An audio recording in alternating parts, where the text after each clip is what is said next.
Baik, berdasarkan dari isu belum optimalnya validitas data aset tetap, akibat kesalahan penentuan kodifikasi dan ketidaklengkapan pengisian spesifikasi barang pada proses penginputan belanja modal, ada dua faktor krusial yang sering terjadi, yaitu terjadinya kesalahan penentuan kodifikasi dan ketidaklengkapan dalam pengisian spesifikasi barang. Hal inilah yang menjadi titik lemah, di mana apabila terus dibiarkan akan mempengaruhi kualitas laporan keuangan. Jika isu tersebut tidak segera ditangani, maka akan berdampak pada munculnya gap antara laporan realisasi anggaran dengan neraca aset akibat kesalahan penginputan, dan juga pemborosan waktu dan tenaga akibat ketidaksinkronan data, sehingga sehingga harus melakukan penelusuran balik secara manual. Sebagai langkah solutif untuk menyelesaikan permasalahan tersebut, melalui rancangan aktualisasi ini, mengusulkan tindakan nyata berupa pelaksanaan desasistensi mengenai penginputan belanja modal kepada operator SKPD sehingga memperoleh pemahaman mengenai penginputan belanja modal yang benar. Terdapat tiga isu yang diidentifikasi menggunakan metode APKL. Isu belum optimalnya validitas data aset tetap akibat kesalahan penentuan kodifikasi dan ketidaklengkapan pengisian spesifikasi barang pada proses penginputan belanja modal diangkat menjadi isu utama dengan skor tertinggi yaitu 17. Selanjutnya dilakukan analisis menggunakan diagram fishbone dengan 5 kategori S, yaitu sistem, skill, surrounding, supplier, dan safety. Dari sisi skill, akar permasalahannya terletak pada rendahnya pemahaman operator dan kurangnya sosialisasi teknis. Dari sisi sistem, validitas data belum optimal, serta keterbatasan akses monitoring digital. Dari sisi surrounding, yaitu kurangnya koordinasi antara SKPD, dan dari sisi supplier, yaitu keterlambatan penyerahan dokumen serta rincian spesifikasi yang minim. Lalu dari sisi safety yaitu resiko temuan audit. Berikut merupakan rancangan kegiatan aktualisasi, yaitu kegiatan pertama, pelaksanaan aktualisasi dengan tahapan kegiatan melakukan konsultasi dengan mentor terkait isu aktualisasi. Tahapan kedua, melakukan studi literatur terhadap regulasi pengelolaan BMD. Tahapan ketiga, memfinalisasi draft aktualisasi dan memohon persetujuan resmi dari mentor. Kegiatan kedua yaitu penyusunan dan pengembangan instrumen survei berbasis digital. Tahapan pertama melakukan penyusunan kuesioner online. Tahapan kedua melakukan koordinasi dengan operator masing-masing OPD terkait penginputan kuesioner. Dan tahapan ketiga membagikan kuesioner online untuk dapat diisi oleh operator pengurus barang. Kegiatan ketiga yaitu pembuatan materi sosialisasi. Tahapan pertama, merancang materi sosialisasi. Tahapan kedua, menyusun materi sosialisasi terkait panduan penginputan belanja modal hingga pengisian spesifikasi barang. Dan tahapan ketiga yaitu finalisasi dan editing. Kegiatan keempat yaitu pelaksanaan sosialisasi dan desasistensi. Tahapan pertama yaitu mengumpulkan beberapa operator pengurus barang SKPD. Tahapan kedua, mensosialisasikan panduan penginputan belanja modal hingga pengisian spesifikasi barang. Dan tahapan ketiga yaitu melakukan sesi asistensi dan tanya jawab terkait kendala teknis yang dihadapi. Pada kegiatan terakhir yaitu monitoring dan evaluasi. Tahapan kegiatan pertama, melakukan monitoring progres penginputan dan validitas data. Tahapan kedua yaitu melakukan evaluasi progres dan melaporkan progres kepada mentor. Dan tahapan ketiga yaitu tindak lanjut progres dari hasil evaluasi. Kemudian rancangan aktualisasi ini dimulai dari tahap persiapan aktualisasi pada bulan Maret tanggal 16 sampai tahapan akhir monitoring dan evaluasi pada bulan Mei tanggal 7 2026. Demikianlah presentasi dari saya. Mohon arahan dan petunjuk terkait rancangan aktualisasi ini.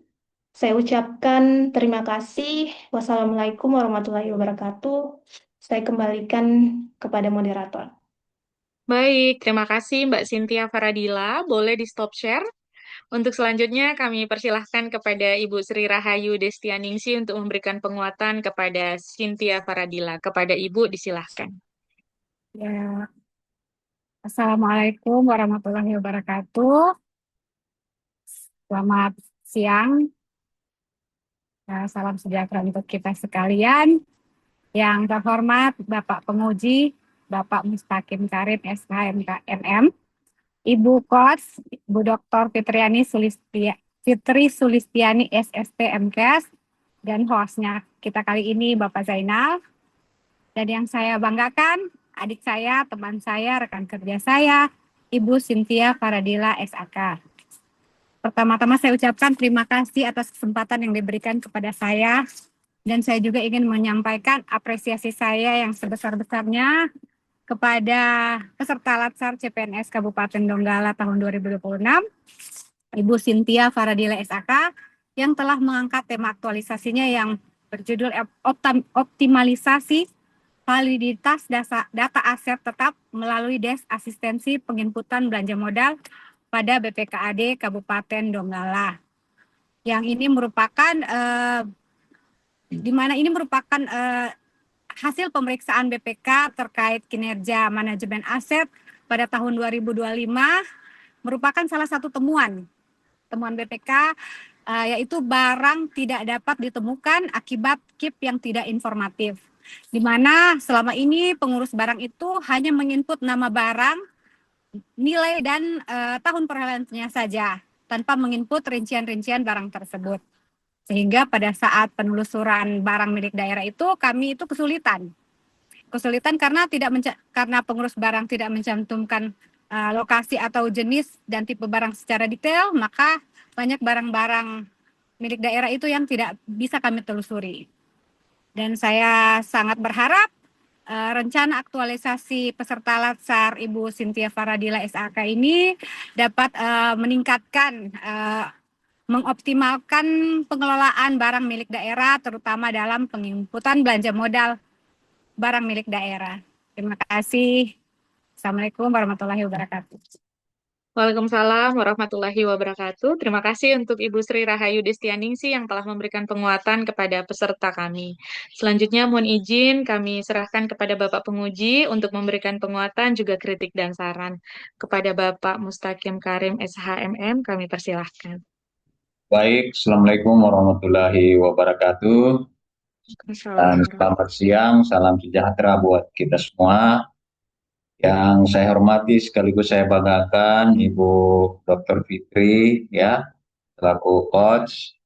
Kemudian Ibu Sri Rahayu Destiani ya, selaku mentor. Dan saya banggakan adik Cynthia Faradila. Rekan saya Pak Zainal ya, yang terus setia mengatur diskusi kita ya, yang juga saya hormati. Baik, adik Cynthia tadi terima kasih ya sudah memaparkan ya, sudah menyusun dan sekaligus sudah memaparkan rancangan aktualisasi dari tahapan pembelajaran keikutsertaannya dalam Latsar ini. Rancangan aktualisasi nilai-nilai dasar ASN yang disusun oleh Cynthia Faradila SAK beri judul optimalisasi validitas data aset tetap melalui Desk Asistensi Penginputan Belanja Modal pada Badan Pengelolaan Keuangan Aset Daerah Kabupaten Donggala. Jadi, yang pertama dari komposisi atau teknis penulisan ya, kira tidak banyak yang saya koreksi karena sudah bagus penulisannya dari mulai dari latar belakang, daftar isi, daftar gambar, daftar tabel ya, pada bab per bab dan subbab ya. Mungkin yang pertama saya melihat judul ini. Saya selalu begitu ya, melihat judul dulu. Dulu saya harus nilai apakah judulnya sudah betul fokus dan lokus ya. Ternyata dari amatan saya judul ini sudah menggambarkan lokusnya ya. Dan mungkin untuk lebih fokus ini Cynthia dalam melakukan optimalisasi validitas data aset ini yang Cynthia lakukan apa? Nah, nanti Pak berupa desa asistensi atau pendampingan pada saat proses penginputannya. Ya, ya, itu input melalui media apa ya?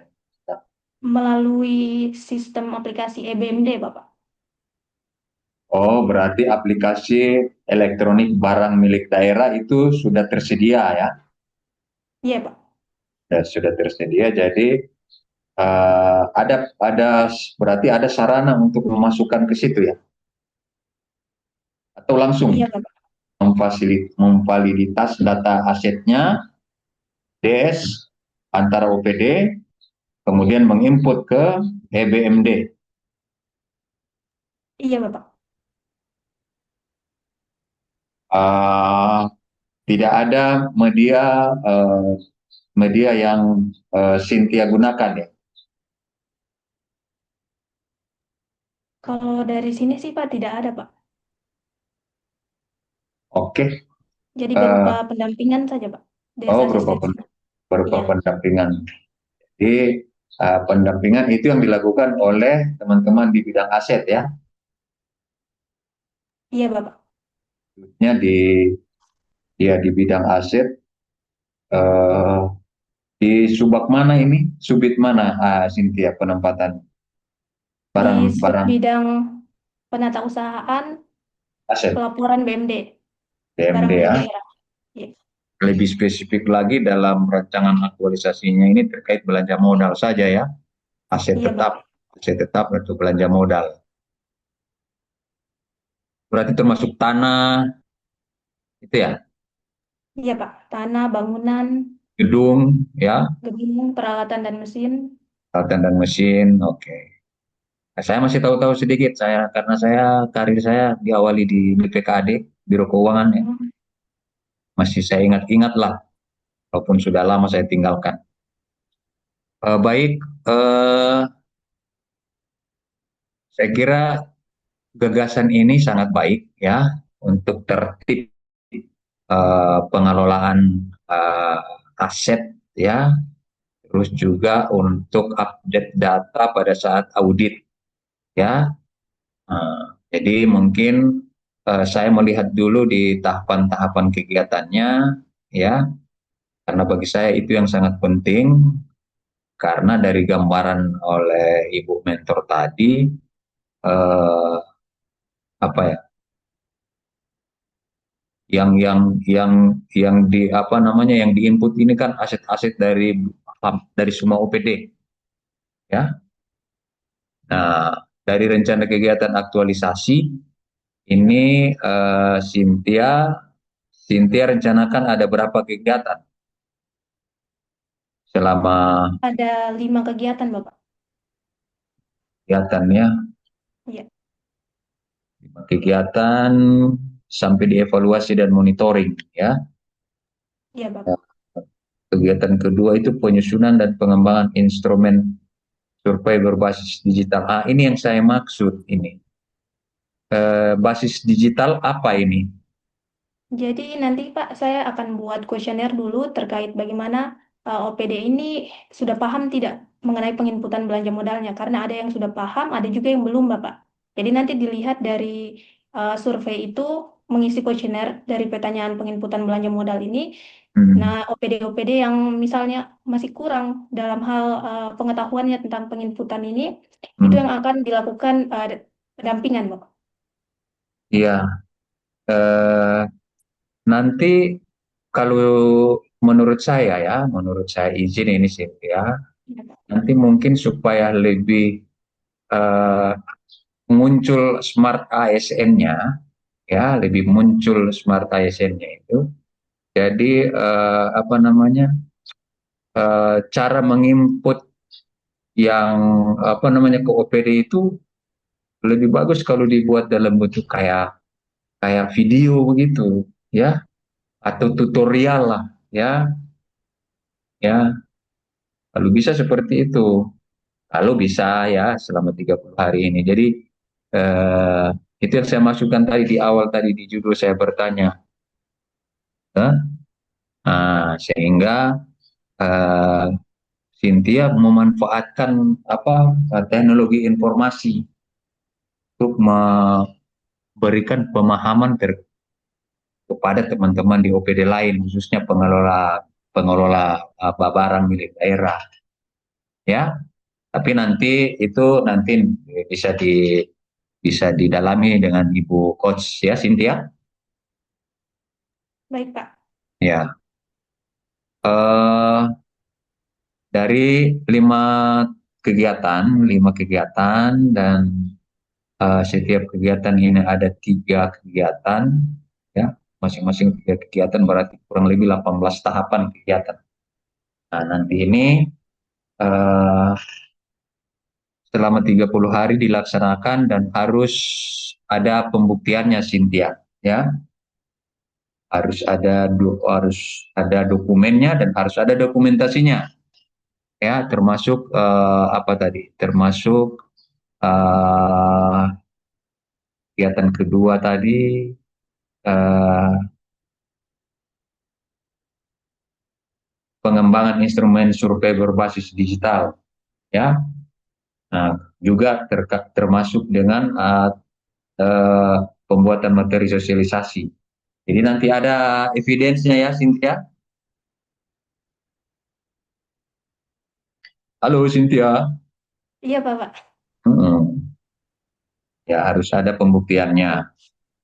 Jadi yang Cynthia sudah rencanakan hari ini itu pada saat kita klasikal nanti ujian langsung ya, apakah di Donggala nanti atau di sini BPSDM nanti, Cynthia bisa perlihatkan ke saya, ya.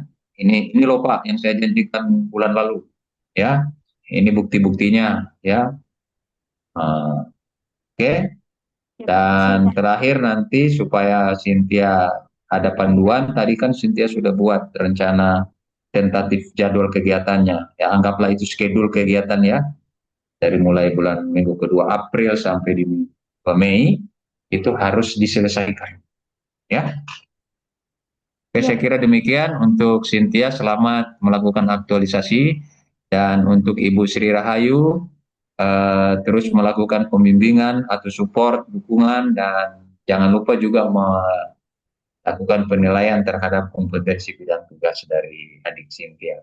Ya, terima Ya, Pak. kasih. Saya kembalikan pada Ibu Fitri selaku coach. Assalamualaikum warahmatullahi wabarakatuh. Waalaikumsalam Waalaikumsalam warahmatullahi warahmatullahi wabarakatuh. wabarakatuh. Terima kasih untuk Bapak Penguji yang telah memberikan kritik saran guna kesempurnaan rancangan aktualisasi peserta kami. Kemudian terima kasih juga untuk Ibu Sri Rahayu Destianingsi. Sampai bertemu nanti di klasikal Ibu sebulan lagi. Untuk selanjutnya Mbak Cynthia Faradila, silahkan lakukan perbaikan ya. Adapun tadi beberapa hal yang harus ditambahkan pada proyek aktualisasinya di 30 hari ke depan, nanti kita bisa kolaborasi lagi, oke? Kemudian Pak Zainal, terima kasih dari BPSDM. Selanjutnya kami serahkan kepada Bapak untuk memandu peserta yang lain. Silahkan Bapak. Terima kasih kepada penguji atas saran dan masukannya. Terima kasih kepada Ibu Coach atas yang telah memimpin jalannya ujian. Terima kasih kepada mentor atas penguatannya. Eh, Sekian seminar rancangan aktualisasi. Wabillahi taufiq wal hidayah. Wassalamualaikum warahmatullahi wabarakatuh. Waalaikumsalam warahmatullahi wabarakatuh.